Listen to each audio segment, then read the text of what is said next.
Bakunzi ba Jo Sataya TV turabasuhuje, twizere ko mumeze neza, twizere ko mwaramutse neza aho mugiye muri hagiye hatandukanye, abari mu burasirazuba, abari mu burengerazuba, amajyepfo ndetse n'amajyaruguru, umujyi wa Kigali, abari mu nkengero mu bihugu bigiye bitandukanye bikikije u Rwanda, ndetse n'abari mu mahanga, twizere ko mumeze neza cyane. Turaje rero kugira ngo tubagezeho update cyangwa se amwe mu makuru ahari, akaba ari amakuru agiye kuvuga ku busesenguzi, aho umusesenguzi mu bya politike Senateri Evode Uwizeyimana hari icyo yavuze ku biri kubera muri Repubulika Iharanira Demokarasi ya Kongo.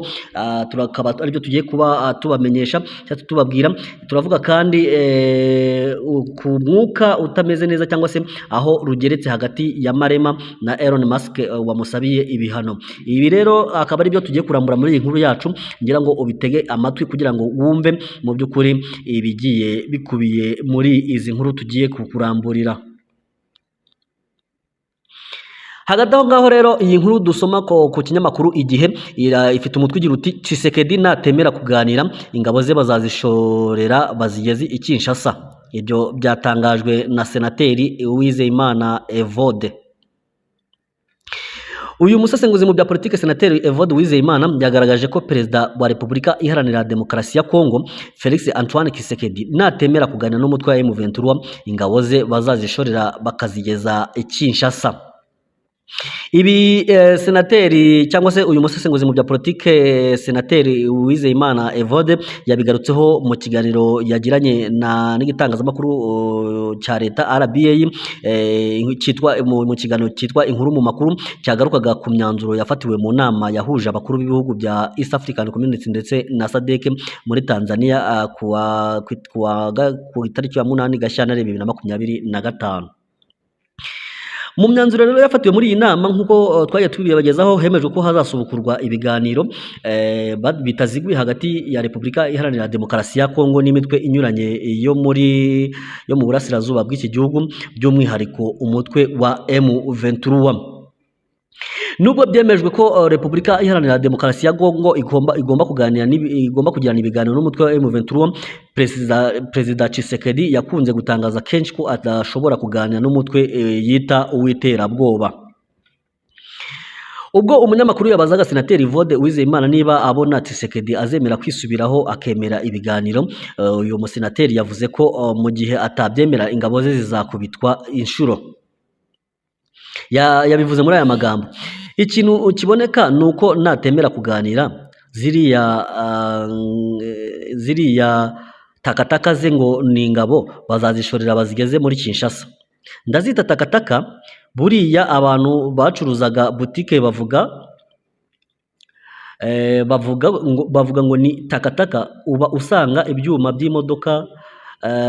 Ndazita takataka, buriya abantu bacuruzaga butike bavuga ngo ni takataka, ubu usanga ibyuma by'imodoka, umunyu, ibibirite byose biri aho ngaho. Ni ingabo za Tshisekedi, n'ingabo za Tshisekedi nuko zimeze. Ahangaha ni igisubizo cyangwa se ni igisubizo cyatanzwe na Uwizeyimana Evode ubwo yarasubizaga ikibazo umunyamakuru yaramubajije. Avuga ati ikintu kiboneka nuko natemera kuganira na ziriya ngabo, ziriya takataka ze ngo ni ingabo bazazishorera bazigeze muri Kinshasa. Uwizeyimana Evode, Senateri Uwizeyimana Evode yakomeje ati ni ukuvuga ngo izo takataka ze rero bazazishorera bazigeze mu marembo ya Kinshasa, kubera ko harakora ibintu bibiri: kimwe ni ukwemera ibiganiro mukagira icyo mwumvikanaho, cyangwa se hagakora agatuza k'ibiturika, kandi ibigaragara ku kibuga ntabwo agatuza k'ibituruka kari ku ruhande rwe. Senateri Uwizeyimana Evode yakomeje ashimangira ko hagiye gukurikiraho kureba niba amasezerano azashyirwa mu bikorwa, cyane ko imiryango ya EAC ndetse na SADC yemeje ko igisubizo gishoboka ari ukuganira. Uyu musenateri yakomeje agaragaza ko igiteye urujijo nanone ari uko igisirikare cy'u Burundi kiri kohereza izindi ngabo mu burasirazuba bwa Repubulika Iharanira Demokarasi ya Kongo, bishobora gukoma mu nkokora ishyirwa mu bikorwa by'iyo myanzuro. umudepite w'u Rwanda mu nteko ya East African Community Ambassadeur Fatuma Ndangiza nawe wari muri icyo kiganiro yagaragaje ko imyanzuro yafatiwe mu nama yahuje ibyo bihugu ari intangiriro nziza iganisha ku gukemura ikibazo cy'umutekano muke mu burasirazuba bwa Kongo. Yakomeje ashimangira ko mu gihe Tshisekedi yakomeza kwinangira ashobora kwisanga igihugu cye gicitsemo ibice cyangwa se ubutegetsi bwe bugakurwaho n'abaturage ba Kongo barwanira uburenganzira bwabo. Fatuma mu magambo yagize ati hari n'amateka menshi utagenda kure igihugu cya Sudani y'Epfo uyu munsi kuba cyarageze igihe kikabona ubwigenge bwacyo buriya barwanye intambara yamaze imyaka 50 na Sudani y'Amajyaruguru yari yarabimye uburenganzira bwo kuba abanyagihugu bafite politike y'ivangura ishingiye ku ruhu, amadini banga kubakira bakora ibishoboka nubwo bari bafite imbaraga ariko amaherezo babiyomoyeho bakora leta yabo.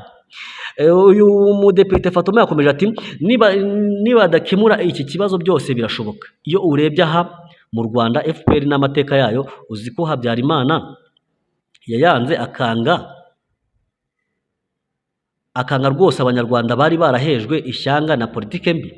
Abanyarwanda bageze igihe FPR iharanira uburenganzira bwabo haba intambara yo kubohora igihugu. Uyu munsi dufite u Rwanda, ni ukuvuga ngo ntabwo wakirengagiza abanyagihugu baharanira uburenganzira bwabo ngo ukoreshe imbaraga. Ambasaderi Fatuma Ndangiza yashimangiye ko abenegihugu barwanira uburenganzira bwabo bishobora kubatwara igihe kinini ariko amaherezo bakagera ku ntsinzi. Yemeza ko inzira nziza yo gukemura icyo kibazo ari uko Tshisekedi yakemera kuganira n'umutwe wa M23. Yabivuze mu magambo agira ati ni ukuvuga ngo nubwo wakoresha imbaraga uyu munsi ukabatsinda kubera ko bafite impamvu barwanira n'ubwo bushake bwo kuba mu gihugu cyabo n'ubwo burenganzira ntabwo byaramba. Wabica ejo abuzukuru babo bazavuka bazaharanira ubwo burenganzira. Nkumva inyungu Tshisekedi afite ari uko yagana amahoro agakemura icyo kibazo afitanye na abarwanyi ba M23. Depite Fatuma yashimangiye ko ari ubwa mbere Perezida Tshisekedi yemeye ko Repubulika Iharanira Demokarasi ya Kongo yaganira n'umutwe wa M23 bityo ko kubishyira mu bikorwa bizageza ku iherezo ikibazo cy'umutekano muke. Ahangaha ni byatangajwe rero na Senateri Uwizeyimana Evode aho yari mu kiganiro kuri RBA ndetse n'ibyatangajwe na Depite Fatuma Ndangiza ubwo baganiraga n'igitangazamakuru cya RBA. Reka dukomeze n'indi nkuru yacu. Indi nkuru nayo dufite igaragara hano ku kinyamakuru Igihe ifite umutwe ivuga ngo rurageretse hagati ya Marema na Elon Musk wamusabiye ibihano. Umwuka ukomeje kuba mubi hagati y'umunyemari Elon Musk n'umunyapolitiki wo muri Afurika y'Epfo Julius Malema nyuma y'amashusho yagiye hanze agaragaza uwo munyapolitiki avuga ko abazungu bo muri icyo gihugu bakwiye kwicwa. Ni amashusho akomeje gukwirakwizwa cyane n'abantu batandukanye ku mbuga nkoranyambaga nubwo hatagaragazwa mu by'ukuri igihe ayo mashusho yafatiwe.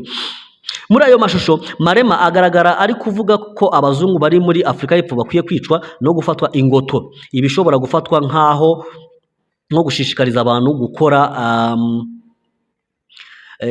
bishobora gufatwa nkaho ari ugushishikariza abantu gukora amakosa cyangwa se gukora ibitahura n'amategeko.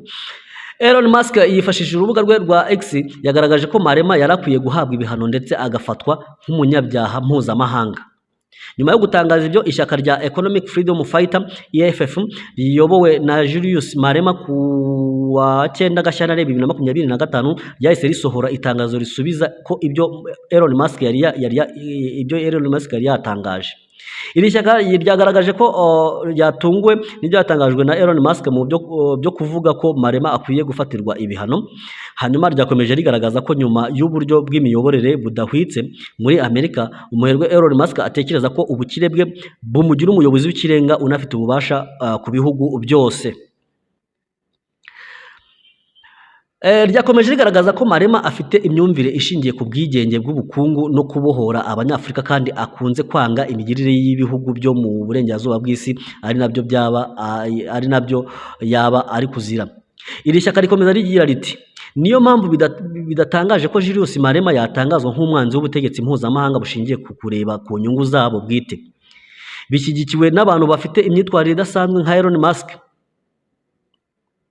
Kubw'ibyo ikinyoma n'iterabwoba rimugaragaza nk'ushaka gukora jenoside n'uburyo bwo kuyobya uburari bugamije gutesha agaciro ibitekerezo yashakaga kugaragaza. Iryo tangazo ririmo amagambo yuje uburakari, aho rikomeza risaba Elon Musk n'abambari be bari mu bihugu bitandukanye byaba Afurika y'Epfo, Amerika, Israel kujya mu kuzimu. Iri shyaka ryagize ati EFF ifashe uyu mwanya ngo ibwire Elon Musk n'abambari be bari muri Leta Zunze Ubumwe za Amerika, Israel n'itsinda riri muri Afurika rikomeje gushishikariza Musk muri ibyo kujya mu kuzimu. Ubuyobozi bwa EFF bwakomeje bushimangira ko ubumwe muri Afurika y'Epfo bushingiye ku gusubiza abanyafurika ubutaka bwabo, kandi bizagerwaho hashingiwe ku itegeko riha leta uburenganzira bwo gutwara ubutaka ku bw'inyungu rusange cyangwa aho ibona ari ngombwa nta ngurane ihawe nyirabwo. Bakomeje bashimangira ko ikigo cya Elon Musk cya Starlink gicuruza na internet kidashobora gukorera muri Afurika y'Epfo kitubahirije amabwiriza ateganywa muri icyo gihugu, aho kigomba kuba nibura 30% byihariye abaturage ba bene gihugu. Iryo shyaka kandi ryagaragaje ko rifata Elon Musk nk'umwanzi wa Afurika y'Epfo kandi nk'ufite uruhare mu kwigarurira imiyoborere ya Leta Zunze Ubumwe za Amerika, ibintu bishobora kuyigeza ku iherezo ribi. Iri shyaka ryakomeje risaba ko ibihugu bitekereza mu buryo bwagutse nk'Ubushinwa, Uburusiya, Ubuhinde ndetse n'ibya Afurika bikwiye kumwima urubuga no kwanga ibikorwa by'ishoramari bye. Iri shyaka ryemeje kandi ko Elon Musk yigaruriye ubuyobozi bwa Leta Zunze Ubumwe za Amerika, abugira igikoresho cyo gukurikirana inyungu bwite n'ubucuruzi bwe ku isi. Iri shyaka kandi ryashimangiye ko ritazacogora mu gukomeza guhangana n'imigirire na politike zabo mu burengerazuba bw'isi bashyira inyungu zabo imbere. Ibi bibaye mu gihe ubutegetsi bwa Afurika y'Epfo bwinjiye mu ntambara y'amagambo na Leta Zunze Ubumwe za Amerika yahagaritse inkunga yageneraga iki gihugu kubera iryo teka riha leta uburenganzira bwo gutwara ubutaka bw'abazungu ku bw'inyungu rusange cyangwa aho ibona ari ngombwa nta ngurane ihawe nyirabwo. Guverinoma ya Afurika y'Epfo yahise itangaza ko Amerika iri gukora icengezamatwara rigamije gusiga icyasha igihugu cyabo. Ibyo rero byari bimwe mu byagiye bisohoka ndetse ari update twari kugendaga tukugezaho. Ngira ngo wumvisha byinshi byagiye bitangazwa n'abasesenguzi bagiye batandukanye basesenguraga imyanzuro yafashwe mu nama yahuje abihugu bya EAC ndetse na SADC. Ubwo umusesenguzi Uwizeyimana Evode, senateri Uwizeyimana Evode yagiraga ibyo atangaza, ndetse n'umudepite muri EAC Fatuma Ndangiza nawe hari ibyo yatangaje. Kandi indi nkuru nayo twakugejejeho ni y'umwuka mubi uri hagati ya Malema ndetse na Elon Musk. Reka ngushimire wowe wakomeje gutega amatwi Joe Sataya TV, nkwifurize gukomeza kugira ibihe byiza. Indi gahunda ni mu kanya kari imbere.